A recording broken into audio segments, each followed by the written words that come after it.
This is very important. When we're talking about the ECB, these are people that had negative interest rates since 2014, artificially propping up the economies with negative interest rates. And then the COVID war happens. The United States goes to zero interest rates, pumps in from the government over $6 trillion. We were talking about before how you first heard about me and talking about the big chains. So now let's go back to the cheap money. Not only that the federal government dumps in over $6 trillion, the Federal Reserve bringing interest rates to zero. 2021 merger and acquisition activity at an all-time high.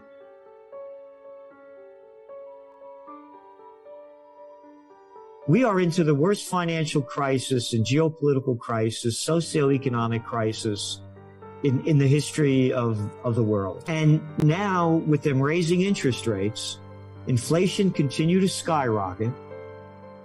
What the COVID war did is unprecedented. It's incalculable, the damage it's done.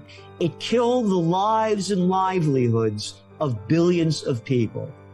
You mentioned about what's going on in Sri Lanka. It's the New World Disorder. It's going on all over. Yep. When people lose everything and they have nothing left to lose, they lose it. And they've lost everything. Look at all the businesses just in America that have gone out of business. What, a third of the dry cleaners? Gone. What's office occupancy rate? Depending on what you look at in the metro areas, it's around 40%. You mean it's 60% lower? Oh, no more happy hours. Oh, don't have to, again, go to the dry cleaners. I'm working from home now. Oh, all the delicatessens, all of the businesses that used to depend on commuters, gone.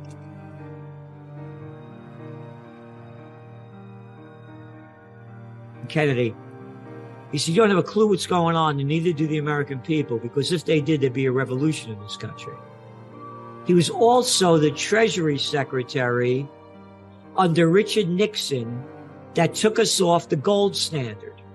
Going back to service sector economy, Bill Clinton and Al Gore, we're going to get rid of them dirty manufacturing jobs. I'm going back to Ross Perot.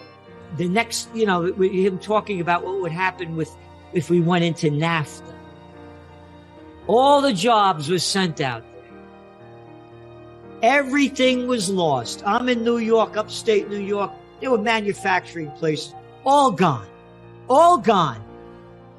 I remember back in the 70s when all this started to happen. And then it got a lot worse because of Bill Clinton. With NAFTA, our jobs leaving America, going to poor labor countries, don't have to pay a lot to get stuff made, and then bringing China into the World Trade Organization, Biden part of it. So the trade deficits are ridiculous. The debt levels over $31 trillion in the United States. And again, what's going to happen when they raise interest rates, gold prices will probably go down, but so too will foreign currencies. And the emerging markets borrow their money in dollars. So as their currencies go lower, they have to pay more. So there's going to see a lot of serious civil unrest going on. Black Friday status dims as store sales fall. Yeah, they're down, but, they went up on the cyber end. They were 5.8% over last year. But again, I don't see a big downturn this Christmas. It's going to come next year. Bill Clinton gave us NAFTA and brought China into the World Trade Organization. You look at China's GDP before that little brought them in. It's a straight line from 1970. 2001, they went in officially 2 weeks after 9/11 when nobody's watching it, and China's GDP explodes. You want to get our cheap labor in China? Yeah, come on over. You got to open up a company over here. Give us all of your research. Give us all of your technology, heavy industry, high tech. You give us everything. And by the way, you can only own 49% of the company. We own the rest. Okay. I'll go over there. I want the cheap labor. I want to make more money. I want to make more money. Well, the big issue is inflation. And again, the economy was artificially injected with all this monetary methadone to keep the money junkies high.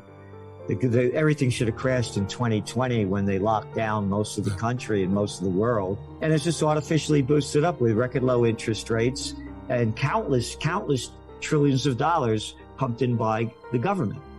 And now with inflation, and they kept, lying about it or being stupid, whatever you want to decide. First it was temporary and then it was transitory. They lied about it. You're looking at the EU with what, 8.6% in inflation rate and negative interest rates minus a 0.50. And the United States, where you have the inflation rate just came in at 9.1 and it was temporary and transitory. So they're going to keep raising rates. The higher rates go, the deeper the economy goes, the deeper the markets go. End of story. And you're looking what happened over in Canada. Recently, they just raised rates 1%. Oh, and that clown over there playing his central bankster was BSing too, that he didn't expect inflation to go this high. Now let's put this into perspective too. Now anything on variable rates goes way up. So all that office, commercial sector, warehouse, all the commercial real estate, you got a lot of variable loans. You're going to pay way more. Oh, and the $31 trillion debt the United States, now you got to pay more debt on that. And then you look at the emerging markets. The dollar goes up when interest rates go up. They got to pay more money.